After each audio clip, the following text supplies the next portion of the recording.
What's going on, guys? Unknown Player here, and today in this video, once again, we're going to be going over some interesting Destiny 2 related topics, some updates on what's been happening recently, what's to come in the future, going to be covering what's looking like the winner of the faction rally, another helpful tip when it comes to leveling, and some interesting raid details too. So, as usual, I've got a lot to talk about in this video. So firstly, the faction rally, which of course is going to be running for the entire week, beginning at the reset time. As you know, you pledge to a faction, do activities for loot packages, and whichever faction wins will sell an additional weapon you can't get anywhere else. Now, something I thought was pretty funny was the official Destiny the Game Twitter account started a poll asking people on Twitter who everyone is going to pledge to and who they think is going to win. I mean, this is about as official as it gets, and this is basically a barometer of who might win the faction wars according to these people on Twitter and this kind of audience. Now, obviously, the people on here do represent a tiny percentage of the total people that play the game and are going to be in the faction rally, but at the same time, I do feel like their votes won't be too different to the rest of the community, and it does also match up exactly with how Destiny 1 went, so I feel like these votes are pretty similar to what's going to happen. So the results, to nobody's surprise, is of course that Dead Orbit is going to win by a decent margin. You got Future Walkout in second, closely followed by New Monarchy. And again, this isn't an absolute guarantee on this is how the rally results will definitely turn out, just how likely it's going to go. And like I said, it's not surprising because if you held this poll back in Destiny 1, you'd basically have the same results. So nothing's really changed, but this is how it's looking so far. Of course, the results are going to be released at the end of the week, and that's when we find out the winner. But who knows, maybe New Monarchy will come out of nowhere and surprise everyone. I mean, it doesn't help their weapon as a sidearm, doesn't give massive incentives to go for them. But in my opinion, Dead Orbit do have the best shaders, Future Walkout have the best weapons, and New Monarchy have the best armor set. So maybe Dead Orbit are winning because everyone wants those shaders. I mean, that's pretty much why I go for them, but there you go, some interesting stuff nonetheless. And of course, comment down below, do you think this poll is representative of how the faction rally will turn out? And also let me know, of course, which one you'll be pledging to and why, because it's always interesting to see why people go for a certain faction. So next up, I want to let you guys know about a pretty cool tip to get a bunch of level 300 or 305 with mods in Fusion Fuel if you're already at level 300 or near that level. So once again, this is for those of you that are around max level that want to get some more drops to infuse or your other gear to max level as well. So essentially, each of the NPCs have these engrams, of course, with power levels they decrypt at, and these power levels actually rotate every 30 minutes, so on the hour, and they're each going to be different. So you can go around to each of the 4 vendors, Devrim K on the EDZ, Ashimir on Io, Sloan on Titan, and Failsafe on Nessus. So each of these 4 vendors, they're all going to have different levels of their engrams, and they rotate every 30 minutes. So you can basically go around and see which one has the highest level, being 300 of course, and then use your tokens on them when you see it's being 300.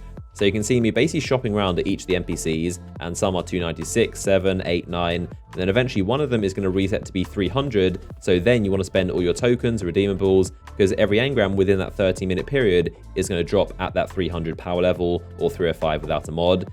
So as you can see, I spent a little over 100 tokens and I've got 8 items at 300 or 305, not a single one below. I'm of course 305 myself on this character, so that's why. And I even got lucky by getting an exotic drop at 305. So I picked up the tractor cannon, which I actually didn't have before. So I'm really happy about this. And in case you didn't know, there is a very small chance at exotics from these NPC engrams. So yeah, a lot of cool stuff in there. And like I said, it's all 300 or 305 with a mod included. So again, this isn't some groundbreaking way to get from 250 to 300. It's a nice way to get some extra infusion fuel if you're already 305 at max level. So try to save your tokens for when one of these 4 NPCs is selling stuff at 300, and then you basically bag yourself a ton of infusion fuel, which is nice. So this method is found by a Reddit user called Leaf Blitz, so full credit goes to them of course, and hopefully some of you guys at max level can benefit from this and get some high level gear from this tip. So next up, let's talk about the latest Destiny 2 update. Now, there was a patch called 1.0.3 that you would have downloaded. Not an enormous patch, but there were a couple of interesting things in there that I'll be going through. Some of the highlights, the most important things worth knowing about. Now, a very big one I know a lot of people will be very happy to hear is the bug preventing some people from getting their clan engrams from Hawthorne has apparently been fixed. So obviously we'll have to test it out, but I know a lot of people have been encountering this bug and asking me why it's happening. I have no idea. I mean, sometimes Hawthorne just wouldn't give out engrams, and for me personally, she was fine up until this last week. She gave me the Crucible, Raid, and Nightfall engrams, but not the Trials one, even though my clan had completed Trials. So it was really weird, and obviously it sucks because a lot of people have missed out on some Raid and Trials loot, but it should be fixed now, so hopefully that's all good. They also noted if you leave your clan, of course, you still won't get your clan engrams. That is obviously intended, and they also fixed an issue where public events weren't giving proper clan XP. Now, on top of that, something else pretty big is the Call to Arms milestone has been made slightly easier, so they've reduced the amount of games needed to complete it, and now it's more in line with the other milestones. I mean, I don't mind things being too grindy, but I know that milestone in particular took significantly more time than the other one, so I guess it's fair to have them all on the same level, and now Call to Arms is going to be a little bit quicker now. Another one which is pretty small and I know could be quite annoying was being in the tower, and sometimes people's gear or even themselves wouldn't load in properly. And I know you guys have asked about this one a lot, but sometimes half the tower is like that blue kind of crystal loading animation and it's super weird. So even your own gear can do it sometimes, but now that has been fixed as well. They also moved the power or heavy ammo locations on Midtown, Fort Clash and Supremacy, and added barriers to stop people from getting out the map. On Eternity, the Trials map, they added a soft kill volume to keep people from hiding on the edge of the map, and also made it so that the ghosts of dead players don't go to the fork part of Eternity, which is that middle kind of narrow corridor. Now, this is pretty funny because if you don't know, the ghosts of dead players, the ones that kind of hover around over their bodies where you revive them, those are actually physical objects in the game, and they do block bullets or grenades, anything you throw at them. Those ghosts are physical objects, and it is quite rare, but sometimes these ghosts can get in the way and deflect things. So I guess that fork area is really narrow. They got rid of the ghosts kind of spawning there, so you won't have a bunch of ghosts blocking and acting like barriers, essentially. There was a lot of random miscellaneous stuff that I didn't even know were things, like the Hunter health bars being stuck on the screen and glitching out, apparently. Sometimes ornaments would show the action button as discard instead of unlock. The game wouldn't let you open bright engrams if you hadn't accepted all the leveling rewards from Tess. In the raid, you would accidentally be given resurrection tokens when joining encounters in progress, and killing a Minotaur too quickly inside the Unbreakable adventure would basically break the adventure, which is pretty funny. So there were some little bug fixes in there too. I hadn't encountered most of those things personally, but let me know in the comment section if any of you guys have. I will put a link in the description if you guys want to see the full patch notes and see all the little details, the changes and the fixes.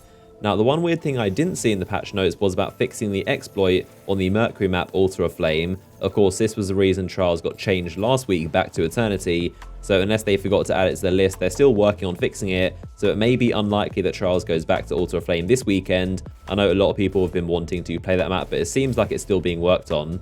Now, they also added support for the faction rally, so inside the tower, in the map, you can now see where the vendors are going to be, in case you didn't already know, and a cool bio about each faction. So, readying for the battles to come, Lakshmi of Future War Cult is happy to accept any who bear their mark. Dead Orbit believes the fate of Earth is sealed. Arak Jalal accepts all comers willing to fight in their name. And with the rise of the new Golden Age, Executor Hideo is ready to accept all who would wear the colours of New Monarchy. So, Bungie also detailed exactly what pledging is.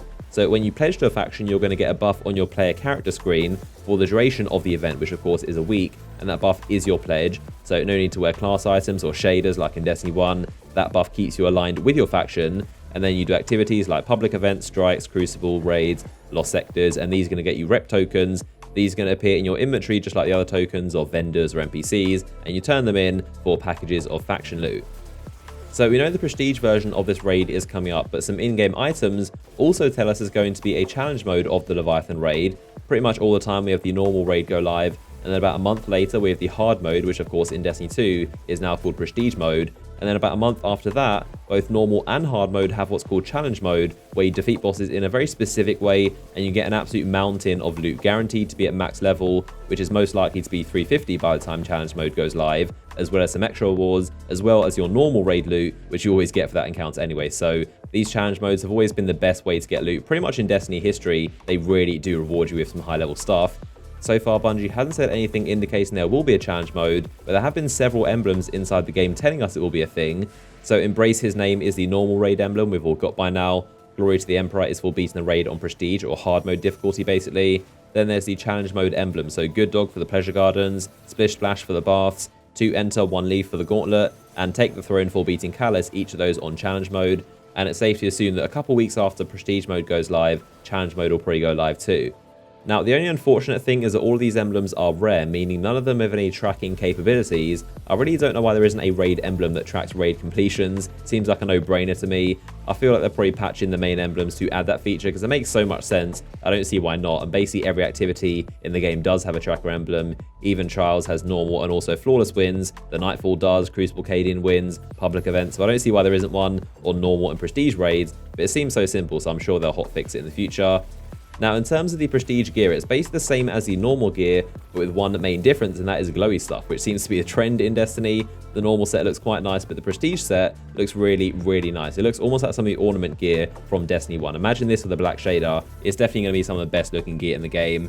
As for the prestige raid itself, we still don't have an official date yet. All we know is that it is going to be in October, but of course, I'll let you guys know when a date is announced. So there you have it, another roundup of what's happening in Destiny 2 and what's going to be happening in the near future with events. If you enjoyed the video, then a like rating would always be much appreciated, helps the channel grow, and a huge thanks to you guys for all the constant support on videos. If you want to watch another video from me, then you can click the image on screen right now, and I'll see you guys in the next one.